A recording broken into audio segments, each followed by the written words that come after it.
à tous, j'espère que vous allez bien. Alors on se retrouve dans une nouvelle vidéo rentrée littéraire avec cette fois-ci la rentrée littéraire Gallmeister que j'ai avec moi et que je voulais absolument lire durant ma semaine en Irlande. Alors c'est ce que j'ai fait pour le premier titre qui justement est un roman irlandais, mais j'ai terminé celui-ci dans il y a l'avion au retour d'Irlande justement. Donc oui, je crois que c'est ça, non, je ne sais plus. Non, je l'ai terminé dans le sud. Bref, il y a deux titres que m'avait apporté sympathiquement la représentante. J'avais donc très envie de vous proposer une vidéo rentrée littéraire Gallmeister parce que je vous ai fait à deux reprises des vidéos centrées sur deux titres Gallmeister, mais ce n'était pas des vidéos rentrée littéraire. Alors heureusement, j'ai retrouvé ma voix parce que justement en Irlande, le lendemain de mon arrivée, j'ai chopé froid, je n'avais vraiment plus de voix. Donc c'était compliqué, donc heureusement là ça va mieux, c'est pas encore ça mais voilà. Alors du coup on a Le garçon venu de la mer de Gareth Carr qui est un roman irlandais qui est déjà paru en Irlande mais qui sort du coup seulement maintenant en français.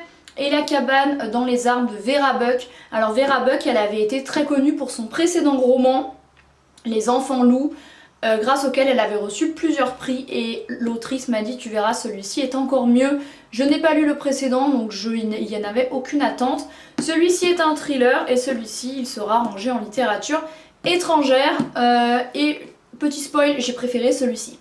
Alors donc celui-ci forcément je voulais le lire durant mon voyage en Irlande parce qu'il se passe en Irlande. Donc celui-ci se passe durant les années 70, en 1973 exactement, donc en Irlande, dans le comté du Donegal. Je prononce pas très bien, désolée. C'est au nord-ouest de l'Irlande, avant l'Irlande du Nord. Et en fait, une famille va adopter un enfant, la famille constituée de Ambrose, Christine et leur fils, Declan, vont adopter un petit enfant qui va être retrouvé sur la plage, sans parents, sans rien. C'est un habitant du village qui le retrouve. Et Ambrose qui est pêcheur, qui a son propre business, et Christine qui travaille un peu mais qui est un peu plutôt femme au foyer depuis la naissance de leur enfant, et ben vont adopter cet enfant qu'ils vont appeler Brendan. Ils vont souvent faire référence à lui comme étant un enfant venu de la mer parce qu'il est arrivé jusqu'à eux dans une espèce de tonneau ou dans je ne sais plus quoi, mais via la voie maritime jusqu'à une plage, jusqu'à ce qu'il soit adopté par Ambrose et Christine. Donc voilà, c'est un roman. Alors c'est pas le roman que j'ai préféré de l'année, je vous spoil. Il fait 400 pages, je l'ai un petit peu traîné. J'ai commencé en même temps que je lisais celui-ci, il y a Polar en anglais de Freda McFadden que j'avais trouvé à Dublin. Et j'ai un petit peu abandonné celui-ci. Une fois que j'ai terminé le McFadden, je me suis replongée dans lui. J'avais envie mais voilà, bref. Donc c'est un roman qui parle de la famille, de comment évoluer dans une famille quand on adopte un enfant, parce que c'est pas simple, surtout à cette époque, c'était il y a quand même 50 ans, un homme et une femme qui décident d'adopter un enfant qui n'est pas le leur. Il y a d'autant qu'ils en ont, il y a déjà un, il y a Declan va être très jaloux du fameux, il y a petit garçon, il y a de la mère, Brendan. Ils vont développer une relation quand même assez compliquée. Brendan il y a toujours un petit peu idolâtré son grand frère, il y a Declan, mais Declan ne va pas vraiment lui rendre. C'est également la relation entre Christine et sa sœur Phyllis et leur père qui va être malade.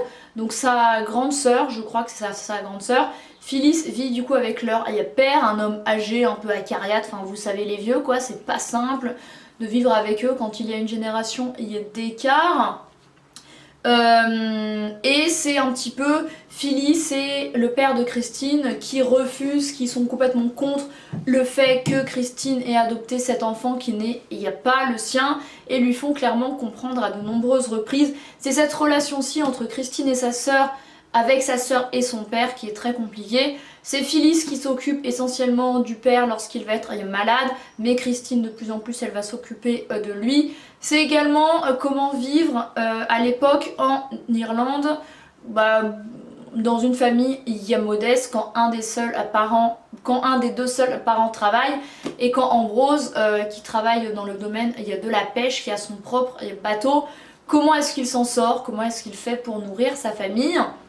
Donc il propose à un autre pêcheur qui s'appelle Tommy de s'associer avec lui et de sortir deux bateaux ensemble pour doubler en fait les prises de la pêche.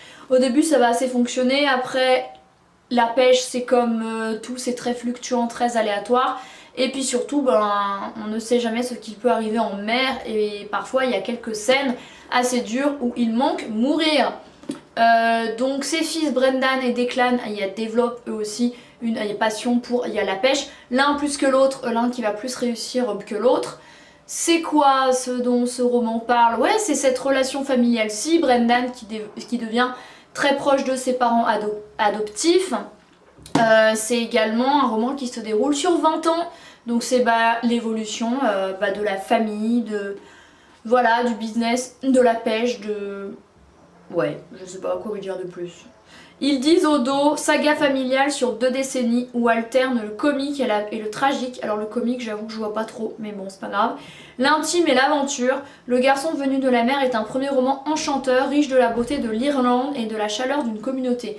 Alors oui, parce qu'effectivement, on voit un petit peu les paysages irlandais. Du coup, j'étais complètement dans l'ambiance, ça c'était cool. La chaleur d'une communauté, oui, effectivement. Pour certains, il y a des personnages qui sont très présents et qui sont d'un bon soutien psychologique pour la famille, mais certains, on a juste envie de les foutre dans la mer et qu'ils se noient très profondément. Voilà, j'ai bien aimé, mais franchement, ça n'aura pas été un coup de cœur, je le mettrais 6,5, 7 sur 10 grand max. Voilà, j'ai quand même bien aimé, c'était sympa. Le second que j'ai vraiment adoré, La cabane dans les arbres, celui-ci je l'ai lu en 24 heures je crois, donc ça montre à quel point je l'aimais.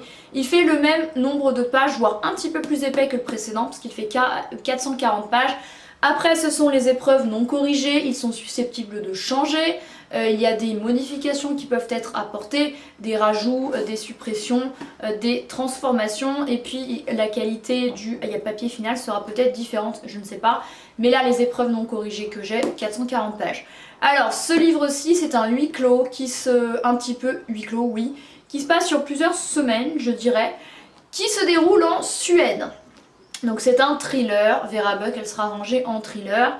Et la cabane qu'il y a dans les arbres, c'est parce qu'en fait, Heinrich et Nora sont un couple et à 2 personnes allemandes. Et la famille de Heinrich a une vieille maison en Suède.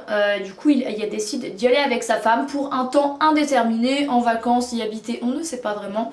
Heinrich est auteur et illustrateur et sa femme, elle est un petit peu en transition dans son travail. Elle a plusieurs offres, mais elle ne sait pas encore trop sur quel pied y danser. Du coup, elle se laisse un temps de réflexion et ils ont un fils de 5 ans qui s'appelle Finn. Donc ils partent tous vers cette maison isolée parce qu'elle est vraiment au fond d'un passage, d'une allée complètement recouverte de feuillage, assez inaccessible, et ils se disent, un des premiers réflexes qu'ils se font, c'est il faudra vraiment faire en sorte que le passage soit accessible. Ils arrivent dans cette vieille maison fermée depuis des années, et Nora fait du rangement, du ménage, etc. Heinrich va avec son fils faire les courses et là il tombe sur un vieux bonhomme un peu effrayant qui offre une friandise à un enfant. Généralement on sait comment ça se finit, ce genre de situation. C'est l'enfant qui se fait kidnapper, tuer ou violer. Donc forcément Heinrich il flippe un peu. Il se casse, fit ça avec son fils du supermarché et il rentre vite fait à la maison, il en informe sa femme, ils font attention parce qu'ils ont peur qu'il revienne. Puis il avait l'air un peu pas trop seul dans son cerveau, ce vieil homme là. Donc c'est cette vieille maison isolée dans une forêt. Cette forêt assez menaçante, mais également un petit peu lieu d'amusement entre Heinrich et Finn. Mais finalement, cette forêt, quand même, elle sera assez menaçante et... comment on pourrait dire? En fait, elle enlève leur fils, littéralement, parce que Finn disparaît. Et ça, je ne vous spoil pas, parce qu'il y a écrit sur le résumé que Finn disparaît. Où est-ce qu'il est? Est-ce qu'il a été enlevé? Est-ce qu'il a été tué? On ne sait pas. Surtout que dans le même temps, un cadavre d'un enfant qui date d'il y a des années est retrouvé. Donc forcément, Heinrich et Nora ont un peu peur qu'il arrive la même chose à leur fils. Et ce que j'ai vraiment aimé dans ce roman, c'est qu'en fait, il y a une alternance de points de vue entre eux. Il y a Nora, Heinrich, il y a Nora également qui cache quelque chose, qui a un stalker. Je ne vais pas vous en dire plus.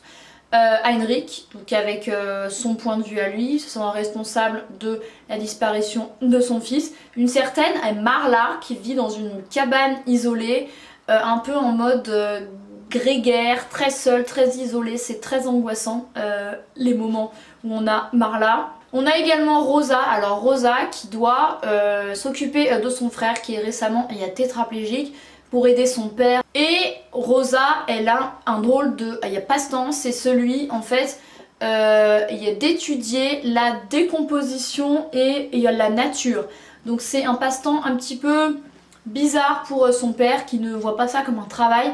Et pourtant c'en est un parce qu'elle a suivi des études à Amsterdam et d'ailleurs elle a hâte d'y retourner une fois que son frère ira mieux, s'il va mieux. On apprend que son frère était assez violent avec elle, qu'ils avaient une drôle de relation. Et c'est elle qui découvre le cadavre de l'enfant qui date d'il y a un moment. Donc une enquête s'ouvre, il y a d'autant que quand Finn disparaît, une autre enquête s'ouvre. Voilà, je ne vais pas vous en dire plus, mais cette alternance de points de vue rend le récit hyper intéressant.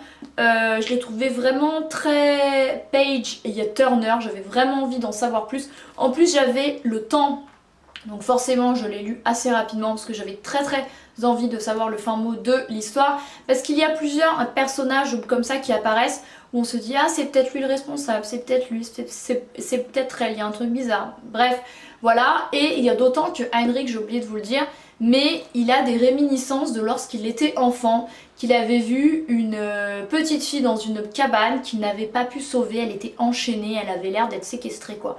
Et ça c'est un truc qui le hante. Son père ne l'a jamais cru et l'a foutu sous médoc, et Heinrich, il a toujours vécu avec cette espèce de sentiment de lâcheté et comme quoi il est responsable du fait que la petite fille ne soit jamais sortie, il ne sait pas ce qu'elle est devenue et il a cette lourde responsabilité, ce lourd sentiment de responsabilité il y a dans son cœur qui est difficile à porter.